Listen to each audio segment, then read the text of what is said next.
This is No BS Job Search Advice Radio, episode 2479. I'm your host, Jeff Altman, the Big Game Hunter, and welcome. This show is going to reach episode 2500, a little bit before the 12th anniversary of the show in November. It's been a fun ride. I'm going to keep on going for another couple of years, I suspect.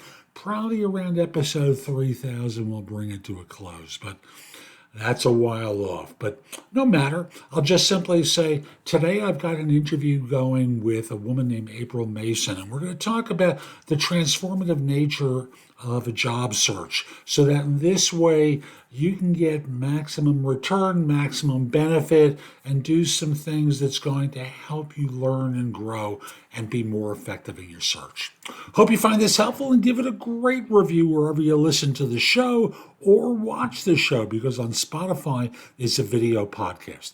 And with that, I'll just simply say we'll be back in just one moment. My guest today is April Mason.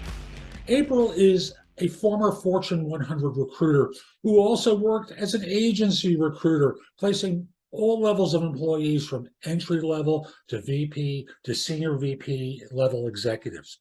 She's seen thousands of resumes, worked with dozens of hiring managers, and conducted hundreds of interviews. She's worked in areas of hiring such as operations, sales, technology, audit, and many more. Eventually, she evolved into doing executive recruiting work and began placing leaders with total annual comps in the area of $600,000. Hey, April, welcome. Thanks for making time today. I really appreciate it. Thank you. I'm so excited to be here. I just heard my LinkedIn beep, and so I just quickly muted and then turned it off. Hopefully we don't get those types of interruptions, but I'm really excited to be here. Excellent. So, folks, we're going to be talking about how job search can be transformative. Yeah, right. I'm joking, folks. But, this is obviously counterintuitive. Most people respond like I just did. Transformative, they're looking for square pegs for round holes. So tell me about how we can make this process transformative for people.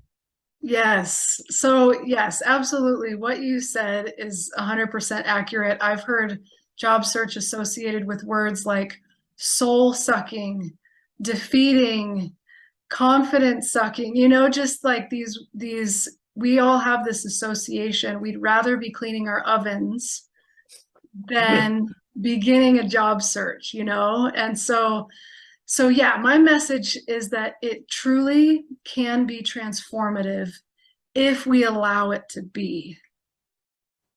Interesting. And so one way that I'll walk you through a journey, and you can stop me or, ask clarifying questions as I take you on this journey. But the one place that every job search should begin, and where most do not begin, and maybe this is part of the problem, is with discovery. And what do you mean by discovery? So when we come to this place of recognition where I feel like something's off, I feel dissatisfied in some way because I am no longer being challenged, or because I've finally realized I'm in a toxic work environment, or whatever that reason may be that prompts you to think, I think I need a new job. Then many of us go right into action. Okay, well then I need to update my resume. I need to reach out to this person. I need to, so we go right from that recognition of I need a new job to action. And there's a big step in between that we are missing, which is that discovery step. And that step is huge, because in that step, we get to sit in a place of possibility. We get to sit in a place of, well, have I considered this? Have I considered this? We get to ask ourselves questions. And for a moment, we don't need to be attached to any outcome. We don't need to be attached to a salary. We don't need to be attached to a location. We don't need to be attached to any of those parameters that might guide that action.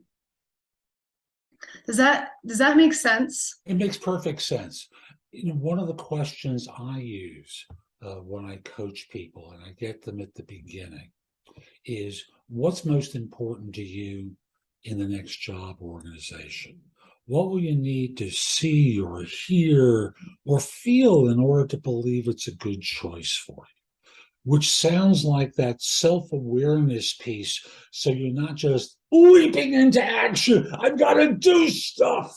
Yes. Yeah, it's what kind of job am I looking for? What kind of Yeah. firm is it? What matters to me in this next organization so that in this way I know what I'm aiming for and I'm not going to be ping-ponged by corporate and third-party recruiters into being told, I've got this great opportunity. You've got to talk to us. You've got to talk to this client of mine. It doesn't really fit what you want. It fits what Yeah. they want, which is filling a job and or earning a fee, but it doesn't really relate to you. And Right. until you can really identify what that is for you, then you're at risk of being ping-ponged and maneuvered into something you don't want to do. Yeah, 100%. And I love the question too, because sometimes in a job search, you're not looking to leave your organization. Maybe there are things within your organization that you really love and you see there are opportunities, but you're not sure. There's still an element of job search because a lot of organizations, especially Fortune 500s, will require you to go through the process. But again, you're not going to understand that until you sit down and ask yourself those questions. What do I want? Is my job here or is it somewhere else?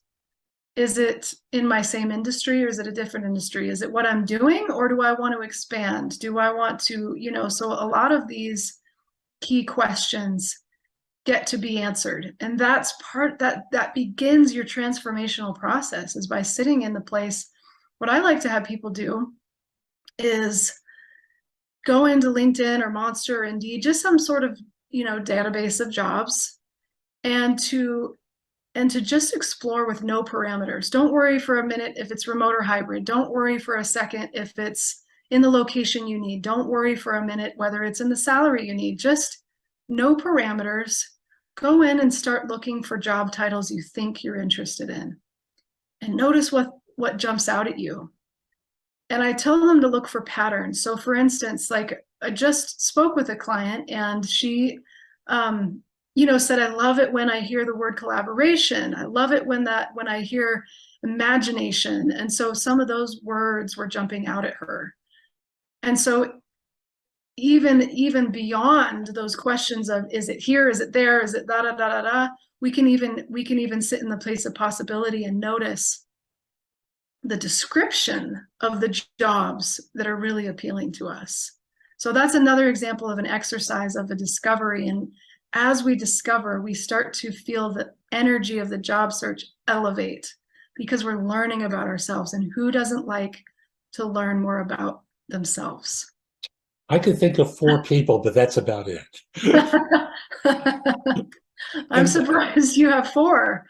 and one thing I'll just add in to your evaluation questions is it the job? Is it the job in the firm? Is it the manager that I'm working for? I may like the job, the work, but I don't like the person I'm working for.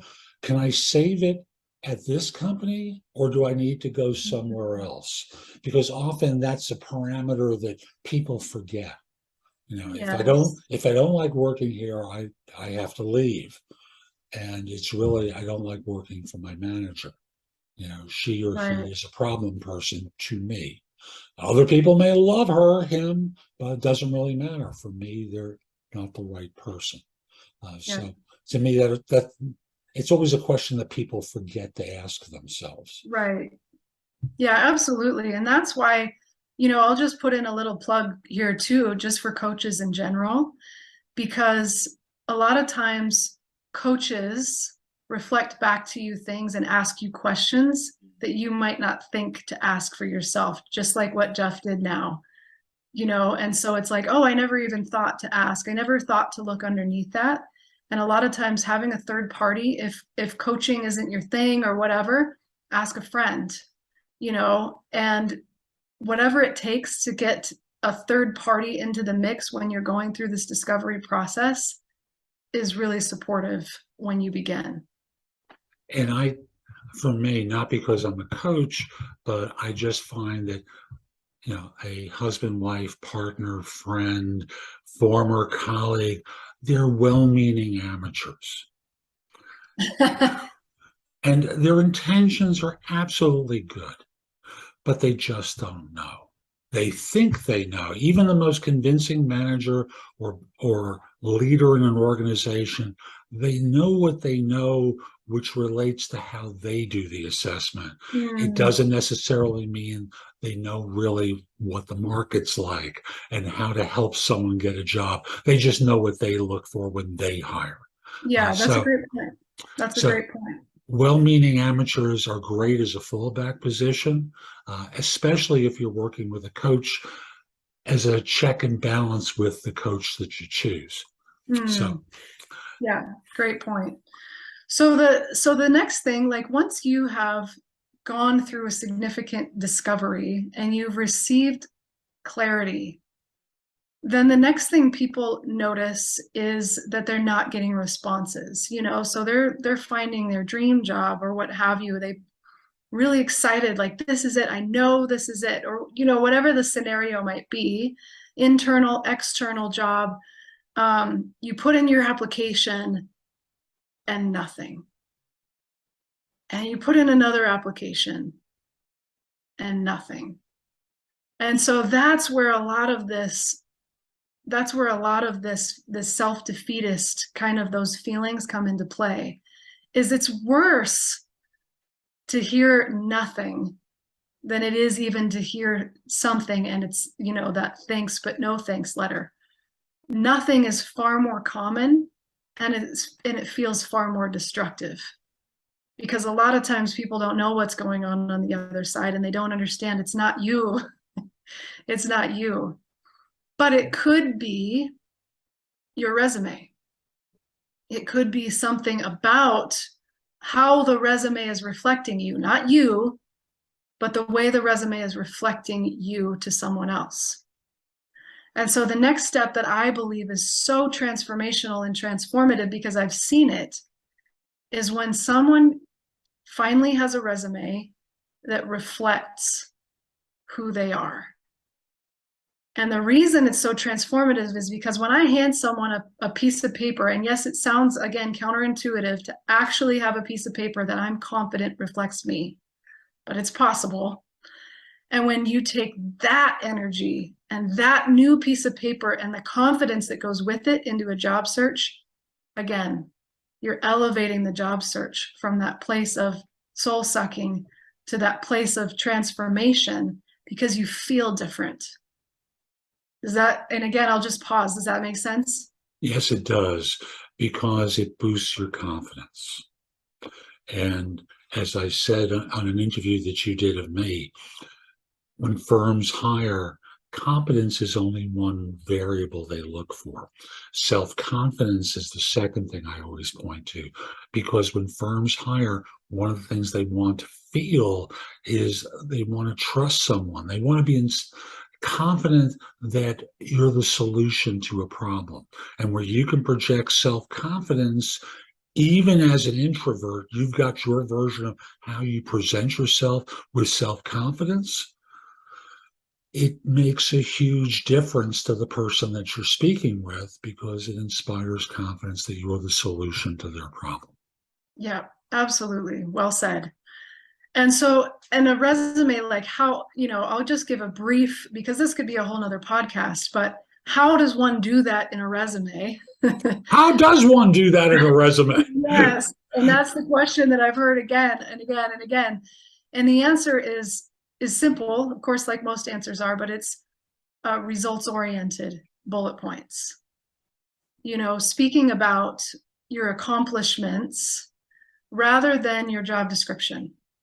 So it's not what I do, It's almost putting what I've done into a context that a manager can project what you've done into their future.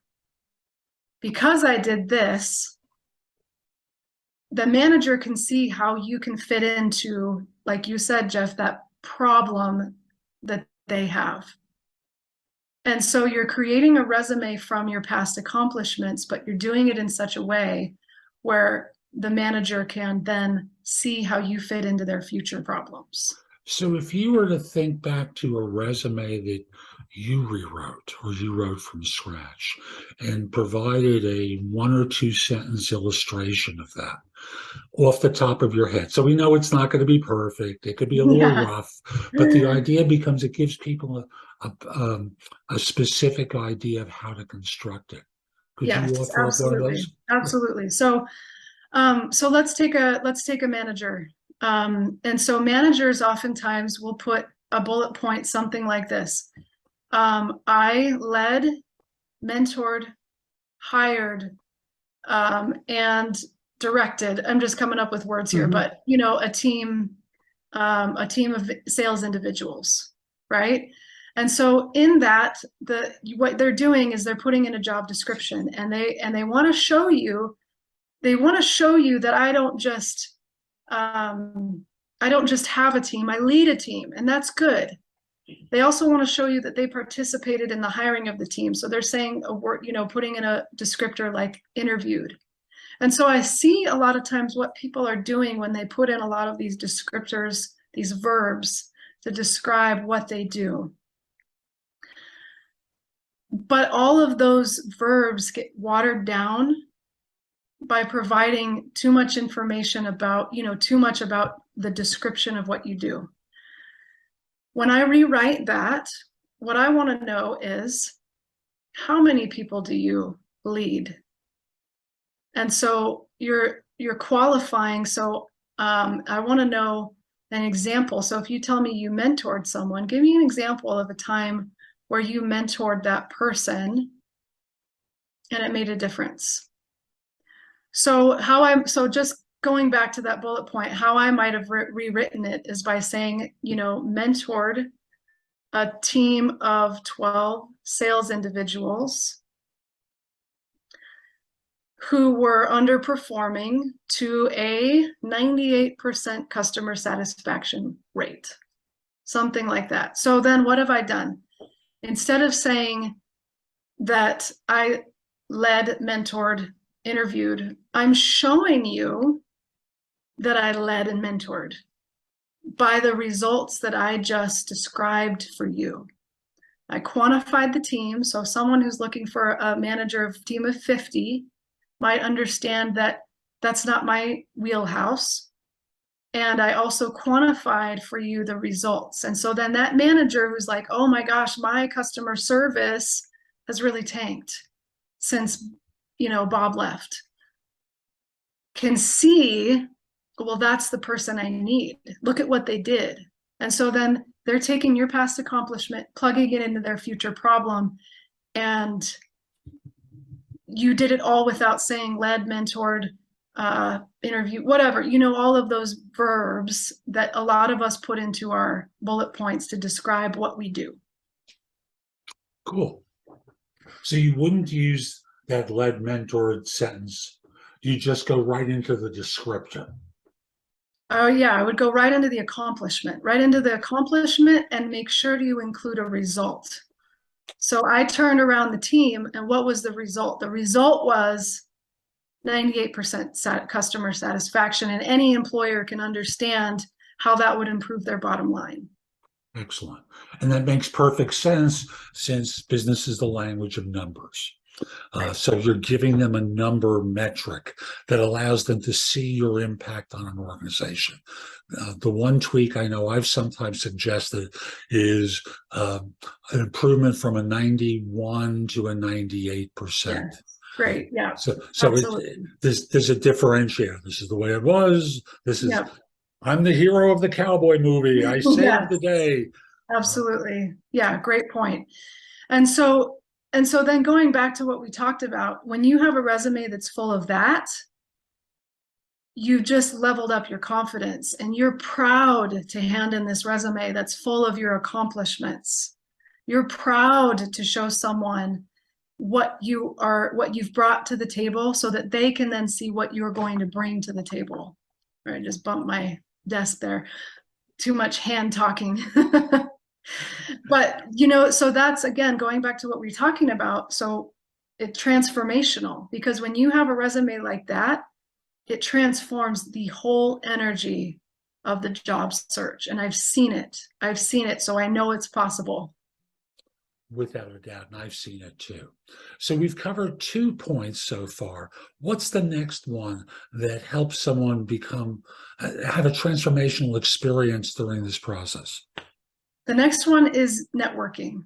And you touched a lot on this, Jeff. But again, when you have that confidence and you have a LinkedIn profile and a resume that reflects your accomplishments, you feel more confident in reaching out to your network. And not so much like, oh, I know that job's available, but I don't think I'm qualified, to that job's available and I know they need me, And so it brings a different level of confidence to the networking that is imperative for that job search.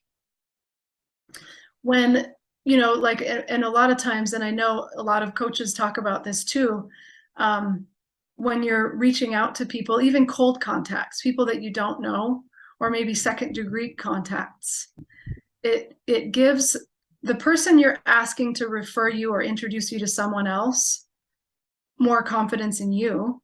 So you're more likely to get that introduction in the first place.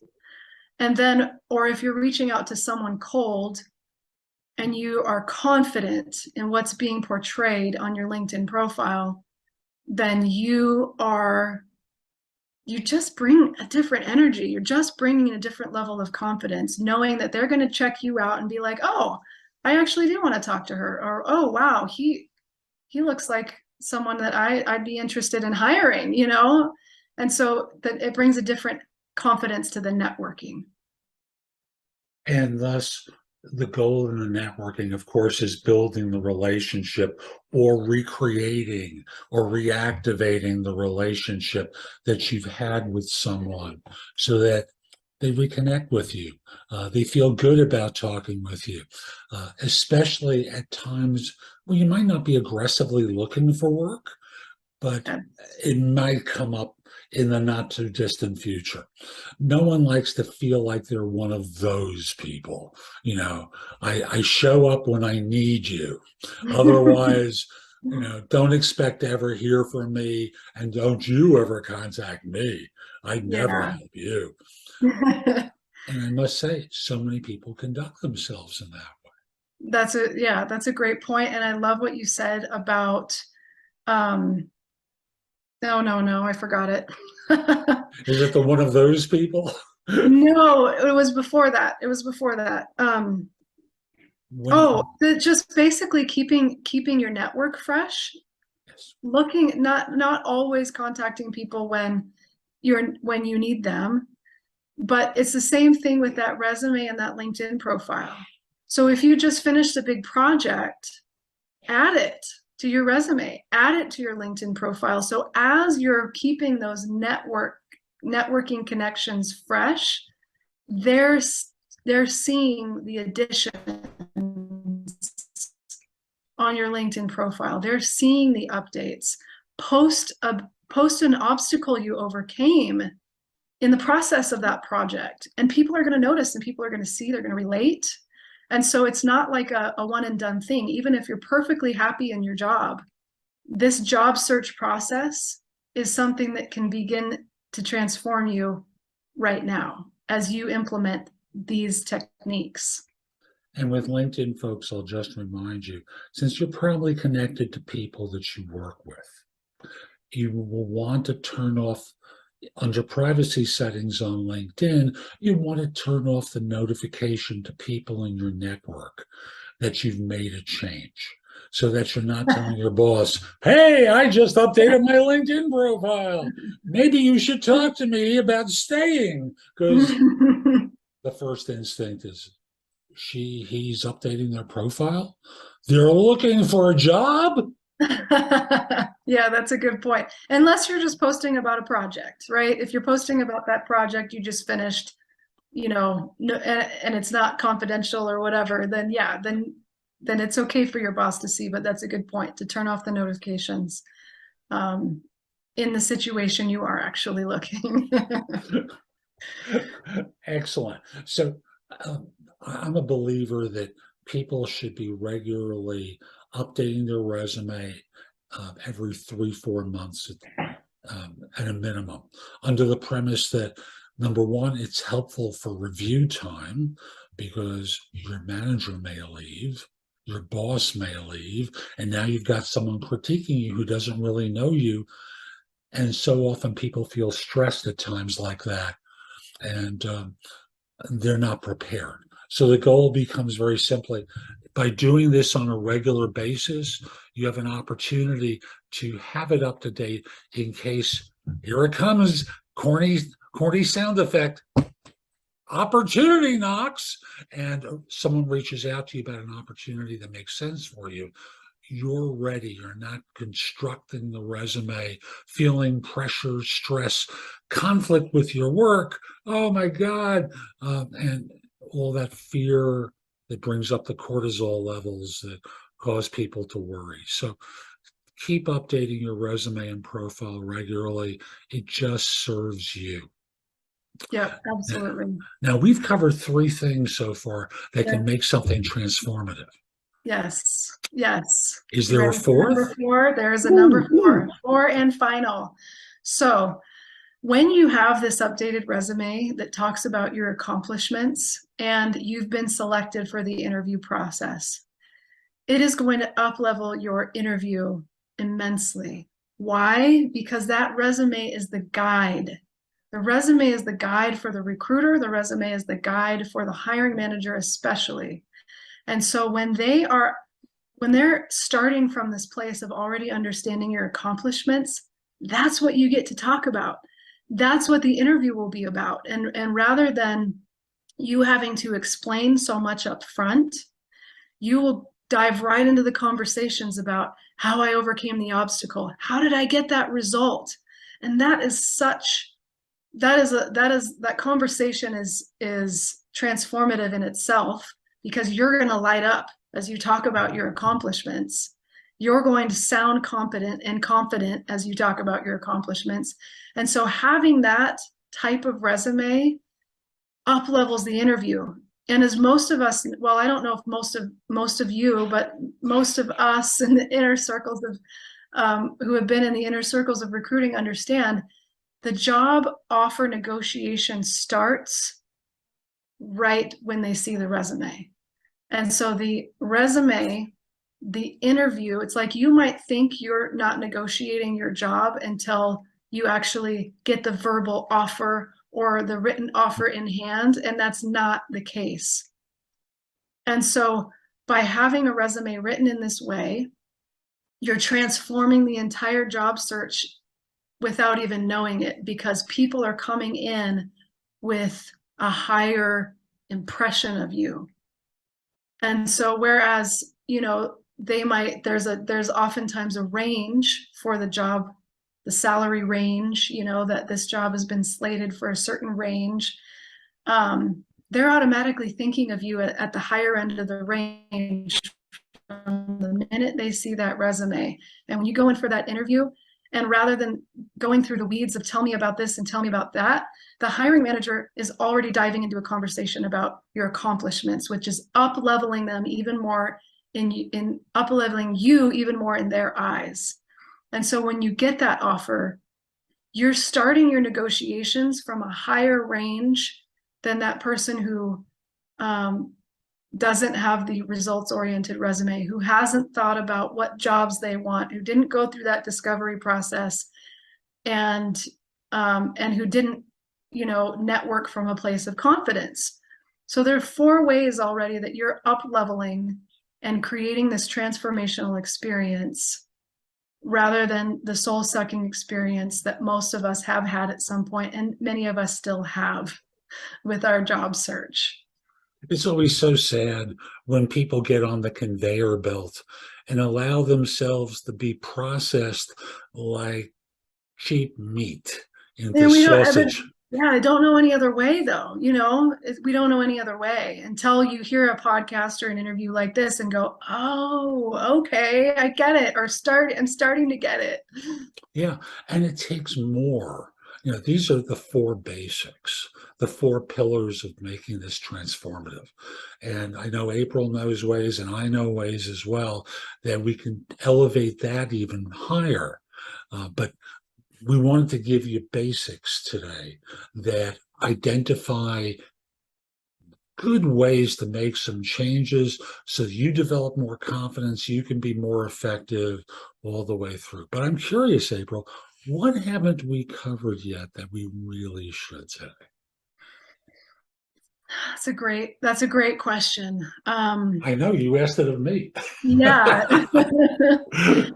Um, just I think that job offer negotiation piece. So, whereas most of us think of it at the end of the process, to start to think of it as a beginning.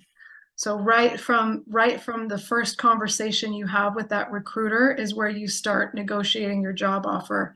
And at the end of the process, you're tweaking, like you're going for that extra, 5 to 10,000 more, but you don't know that you've already received a job offer that's higher than what, again, the person who didn't go in with this mindset had. So you're already starting from here and, getting up here at the end of the process. And it's really exciting. So I think the take home and that's one thing we didn't talk about in depth, but that I would add to the whole mindset of transformation. And it's a good one.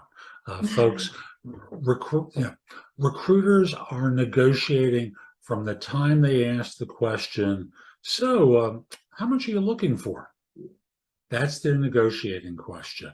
Now, you think this is data collection. It's negotiation. And when they follow up by saying, or make other sorts of sounds and facial expressions that indicate, oh, that wasn't what I was hoping to hear, most job hunters suddenly get nervous. It's too high a number. I have to be flexible, because that's what mom and dad always taught us to do, is to come back and I could be a good girl. I could be a good boy. I could be flexible. But why? That's part of the act that sometimes is used.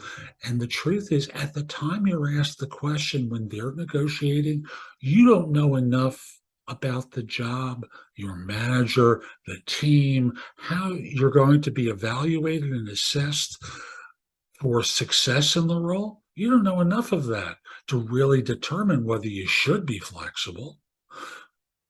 What I encourage people to do is what I call defer and deflect.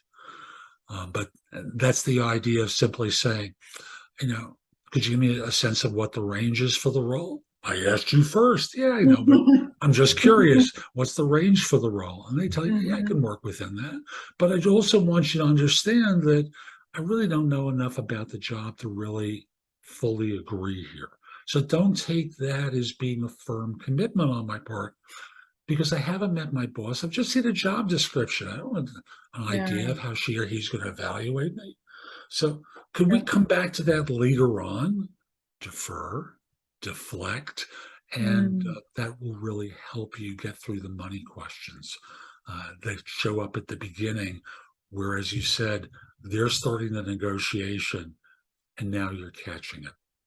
Yeah, absolutely. And when you come in with that mindset, that confident mindset, it doesn't feel quite as uncomfortable to defer and deflect, because you're coming from a place of they're talking to me because they saw something they want. And so there isn't that need to be flexible hopefully, you know, again, as you're leveling up and as you're following these transformational steps of a job search, that you're coming into those conversations with a totally different mindset. So it won't feel as uncomfortable because you're here. You don't think of yourself as here. You're here. And you think of it as a two-way street, not just the recruiter's coming after me for all this information. It's like, no, I get to have my information too. I get to know if this job is right for me, you know, and so we're here, not here. Excellent. April, this has been a lot of fun. How can people find out more about you, the work you do, everything, please? Everything. So Everything. so my LinkedIn profile, of course, is easy if you just look up April R. Mason. I am your career captain.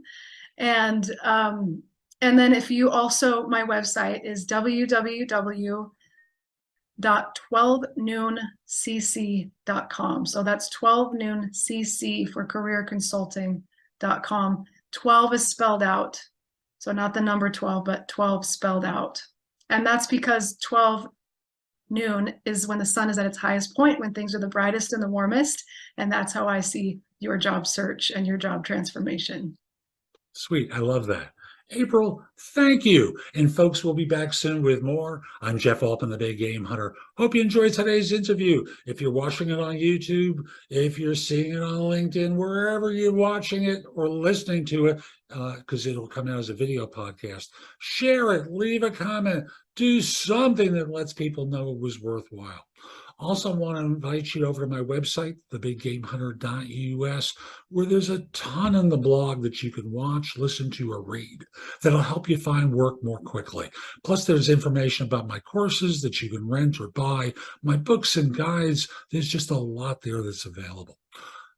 Also, you can schedule time for a free discovery call or schedule time for coaching because I want to help you.